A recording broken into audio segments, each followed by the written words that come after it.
No wedding bells for today. Today.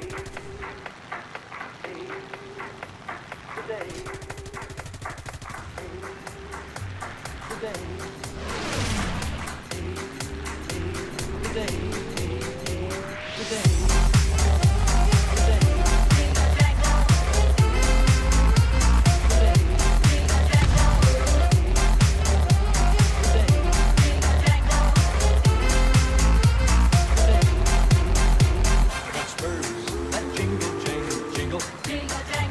I go riding merrily along. Jingle jangle. And they sing, oh, ain't you glad you're single? Jingle jangle. And that song ain't so very far from wrong. Jingle jangle.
Today we are flying out the F4U-4B, and with today I actually mean a couple of months ago, because in this gameplay the RE2005 is actually still relatively broken.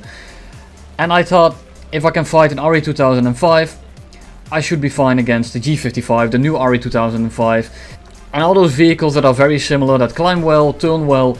Some general notions for this vehicle as well as maybe other ones. Do you guys mind if I upload the same vehicle twice, maybe 3 times, instead of once? I know that I like to keep it diverse. I'm not going to spam out the same vehicle 3-4 times in a month. I'm talking about it spreading out, and so that I can use the good games that I have with a certain plane. Because sometimes I just get footage, I get 2 or 3 good games in a certain vehicle, and I only end up using one. And I think that's a little bit of a shame, because say with the P51H I got 3 very good carries in that thing, but I don't want to bore you all to death with the same plane. So if you don't mind me showing the same plane more than once, let me know in the comments, and then I might do that in the future. What is this plane like? It's very fast on the deck, one of the fastest props in the game. It doesn't compress a lot except for the rudder. The rudder does make it kind of wonky to shoot at people at higher speeds sometimes. The guns are insanely strong. You almost got 1000 rounds of A&M3s, which are in my opinion the best prop guns in the game. Your WEP only lasts for 11 minutes unfortunately, so you do have to kind of manage that. You can get around that by not wepping between 2 and 3 kilometers, because the performance hit by not wepping there is very minimal. So if you don't wep between 2 and 3 kilometers, I will put the other things on the right as well, because I can't do that on top of my head, then you can save maybe half a minute, 40 seconds of wep, which might come in handy later on. If you are a Mac user, you can leave your oil radiator on 100%, because those are the little gaps in the wings and they barely add any drag. You can leave your normal radiator on about 40% for the entire game, and you should be fine. The gear switch is about 2000 meters if you're running 100%, and if you're running wep, the gear switch will be around 2400 meters. But for the most part you shouldn't really be wepping at these speeds. And for the gameplay here, I'm going for the G55. And why am I going for the G55 first? He's a very annoying target to deal with on your own, because it's one of those planes that can just head on you. I don't outclimb it, or at least I don't outclimb it enough. I'm faster than it, but he can just force those head-ons, and I don't want that. So if I get the opportunity to kill this guy real quick, as he's very slow at the moment, I felt like just dropping on him, shoot a fat burst into his wing. Unfortunately so, it didn't come off, but at least for now he's out of the game. Why am I not instantly going back up? I wasn't sure what the RE2005s are going to do, and if they both decide to dive bomb me, right now I have some speed to work with. And you will see me not wep in the dives, but you will see me wep around the 2000-3000 meters mark, because at this point I wasn't actually aware of it. Right now I have about 300 kills in the thing.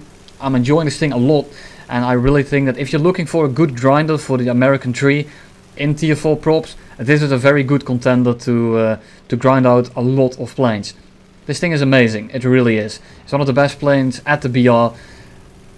Of course, you do have to keep in mind that the thing isn't very cheap to repair, so if you are struggling with repair cost, maybe look at a different plane. But this thing just has so much ammo, such good guns, it's fast, it climbs respectably, it turns relatively well, that you can deal with almost anything, which makes it an insanely good plane, especially for grinding, makes it extremely consistent. And if you want to, after you kill 2 or 3 guys, you can just start killing pillboxes, because these guns actually shred light targets as well. And why am I not climbing here? Because I know that there is some guy diving after me, and I don't want him to catch me. And there he is, it's just an ME410. So I'm not actually in the most amount of danger here. I thought it was a different plane, which is why I was playing it so passively. But I'm just gonna ignore him. He's not going to catch me. I'm gonna put it back into a climb. I'm gonna keep my energy up. I'm not going to waste my energy killing an ME410. It's just not worth my energy, time and ammo. I will do that later on, if I have to. But for now, I just want to be in position to help out Godzilla in the back in his Tempest. Because he's bringing down those RE-2005s, which is exactly what I want him to do. Those planes are not very fast, and he's in a fast plane. So what he's doing here is dragging him down to the deck. As I'm extending away, I'm just making sure that I don't get jumped here. So I'm extending a little bit, waiting for him to turn around, and then I'm gonna start climbing. And when I start climbing here again, what's going to happen is I'm going to get the altitude advantage on those RE-2005s. And when you have the altitude advantage in a plane that's significantly faster than someone, it's very easy to boom and zoom them, which is exactly what we're doing here. As he's bringing those very slow planes down to the deck, I will be putting it into a climb. The problem is there's also a guy in the clouds, so I'm not very sure where he is. I know that the ME410 is breaking off, but I also know that there's a second guy. So at this point I'm kind of indecisive, which is why I'm flying it so weirdly. I'm thinking about what I should do. I just want to keep my speed up at this point. In case he dies on me, I have speed to work with instead of going 200-300. Because if I'm going 260 kph in that little optimal climb, quote unquote, and he dies on me, I'm toast. So right now I'm just flying out of the clouds, so I can maybe try and spot him. And he should be appearing any second now. There he is. I'm not sure if you can see him due to the YouTube compression. There he is, TAL 152. And at this point I'm not sure if it's a H or a C. But now I know what it is, I'm gonna start turning in, because I do want to go over there, because the ME410 is now also harassing Godzilla, which is something that I'm not really enjoying, because I kind of need him alive. And you can tell RE-2005 right above him, dive bombing him, he's not really going to do a lot. So what am I doing here? I'm trying to make him dive, and if he starts diving, then I can maybe try and reverse him. I don't know if it's a C or a H still. If it's a H, then I'm going to have a problem. But looking at the wings from this altitude, from this range, when I zoom in you can see that the wings on that vehicle are pretty square. And because of that, it's probably a C. Trying to zoom in again, and you can tell that I'm for the most part not really webbing. Now in the climb I am again. Because again, at this point I wasn't aware that it didn't really add a lot of horsepower. Between 2200 and 2800 it actually doesn't add anything. So do keep that in mind. So why am I climbing now? Just to get a little bit closer to him, inviting him to dive on me. Because the 152C has very little chance against this thing, as long as we stay low. He's starting to dive. I will do a split S. The more he dives, the more speed he will lose. Because I'm going to pick up a lot more speed in this dive, because I'm going slower than him. And because of that, he will lose more speed. Say he's going 700, I'm going 400, we start diving. He will drop about a kilometer, he will go 750. And I will be going 600. So I picked up 200 kph, he only picked up 50, but we did also bleed the same amount of altitude. So all things considered, I will have lost less energy than him, which is something you want to happen. He of course has very good retention, whereas mine isn't that amazing in turns and stuff. But what I want to do here is kind of bait him into a vertical for that P51. Hoping he doesn't see him. Unfortunately so, he does. And he's going to go head on with him. The P51 shouldn't go head on with him here. Unfortunately so, he does. And he loses it. That was my kind of safety card, which is now out of the match. If you're on the same altitude and there is a 2v1 going on, you don't want to go head on, especially with a TAL 152, because that thing will absolutely shred you apart. And for now I'm just trying to stay as low as possible, because the higher we go the more energy he will produce over me, because this is a low altitude plane. Above 5500 meters, the F4U-4, the 5.0 variant, is actually better, because it has that third supercharger, which this thing lacks. And because I was going straight for a little bit, I was picking up speed. I'm not using my flaps here, because then I will lose more speed. He's about to flip over, he's stalling out, and he stalls out in my guns. 1 kilometer snipe. Happens more often than you would like to admit in this thing. These guns are insanely dirty, and you have to use them. I didn't want to prolong that fight too much, so I took a pretty ballsy move there, because if he was paying attention and he had played that vertical a little bit differently, he might have been able to stall on top of me, but I'm quite confident that I would have been able to dive away in time, because he was very far away. He probably didn't expect me to shoot from that range. If you get an F4U-4B on your ass, expect him to shoot at that range, because he can and will kill you if his aim is decent. So what am I doing now? I'm just running on 90% throttle for a little bit to conserve my WEP, as well as cool my engine off, because again, I'm not using Mac. I'm a very lazy person, and especially in a plane like this, I just can't be asked to actually use it. So I'm just going straight, trying to pick up as much speed as I can, because I'm more of a low altitude fighter. And if you want to know what the differences are between the F4U-4, the 4B, the AU1, the F4U-4.7, then you're at the right place. I will be very general, and I will use the F4U-4, the 5.0 variant, as the baseline. So you have the F4U-4, the F4U-4B has a stronger engine, better guns, but it's worse at altitude because it lacks a third supercharger gear. The AU1 has a worse engine, has a worse airframe because it does compress a lot more in the elevator department. It just compresses more. The ailerons and the rudder is the exact same, and it's about 60 kilograms heavier, but that's not too much. And the F4U-4.7 is basically the same as the F4U-4, the 5.0 variant, but it has cannons at 6.0, and it also does have that same compression that the AU1 has. But the F4U-4.7 at least has a better engine than the AU1, because the AU1, just that engine is not very strong. It might be good in ground RB, but for air RB, if you're wondering what you should pick, fly the F4U-4B instead of the AU1, because it's not worth your time. The AU1 does get an airspan, however, in air RB, but I still wouldn't say it's worth your time. Back to the gameplay. Right now I'm fighting the RE2005, and what I'm doing here is not using my WEP. I'm just going straight. I have plenty of speed here to do whatever I want, and he's not on me yet. So I'm going not straight away, not straight at my teammate, I'm going 90 degrees away from him. And what this does is make it so that the F4U can maybe cut him off. The problem is, he has an RE2005 of his own on his ass, which I didn't see prior to this. And what I will be doing is a little bit of the same as I did in the last video, in the P51D30, where it was 2v10. Kind of recommend you to check that one out, because it's pretty informative. The RE2005 breaks off and goes for my teammate, and I tell him to dive, because I need those RE2005s to dive to the deck with him. If you're going to do this at the same altitude level, we're in for a very tough fight. He goes full commit head on, check if they crit each other. Yes, he crit, bad shot. And now, I hope he is crit enough to the point where he has to RTB. He seems to be diving away, he doesn't really seem to be having the best time of his life, so I'm guessing that he's pretty damaged. Checking real quick who I'm dealing with, see that he's pretty inexperienced, so I'm hoping he doesn't go head on with him again, but it seems like he's playing it rather smart. He's flying away right now, but I'm not sure if he's damaged or not, and I just want this RE2005 to dive on me. And Bosman did talk to me at the start of the game, so he knows me, so I don't expect him to do a very dumb thing, which is unfortunate. But knowing that in advance does make it so that I won't present myself too easily, because I don't want him to just slap me around, because that plane is definitely capable of slapping me around.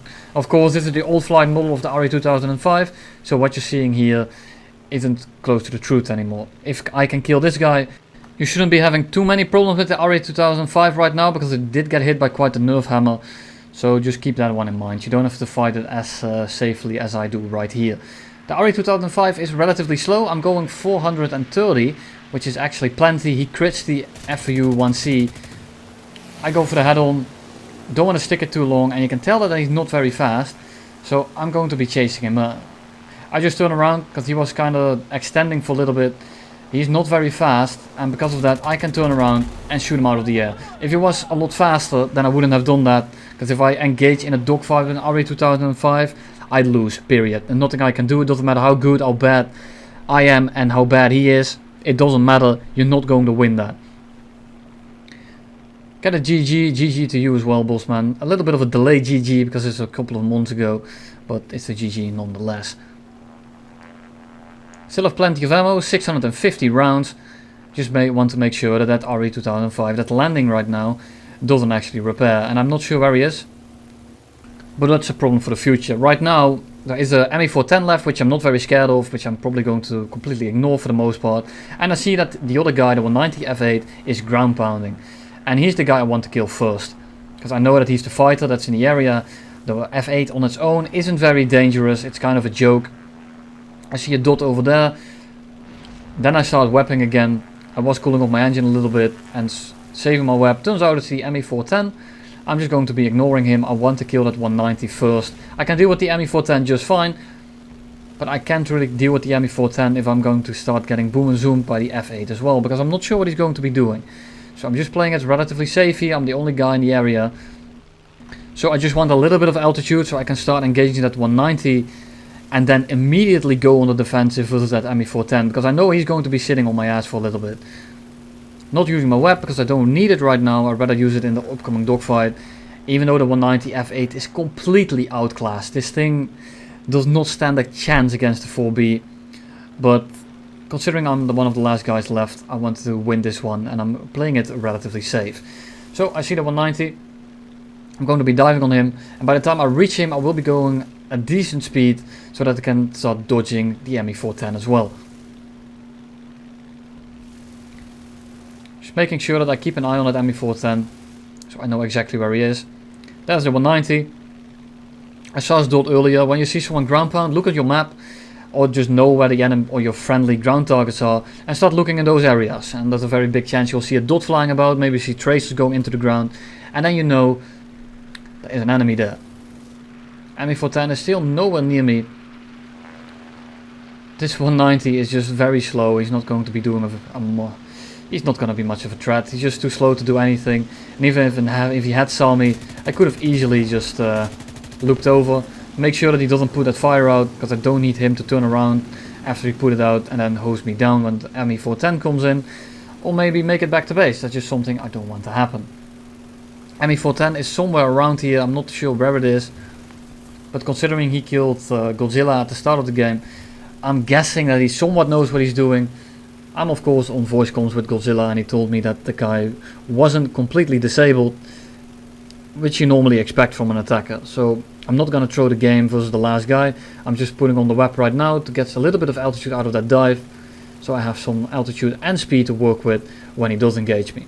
Because an ME410 still has a very good guns. He has two of the MK103s, which are the 30 mils with a very high velocity, and then he also has 700 rounds of the MG151s, and a combination of that in the nose is of course very dangerous.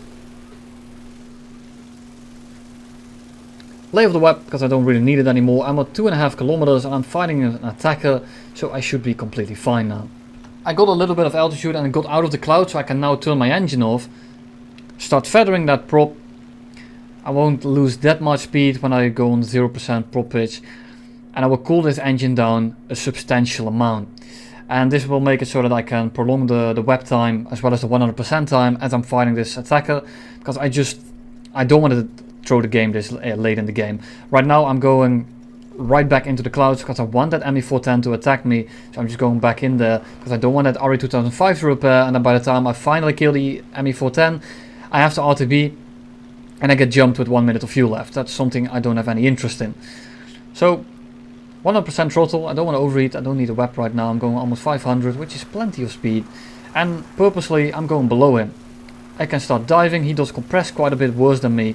I'm taking this way too serious considering it's an ME410, but again I'm not throwing the game.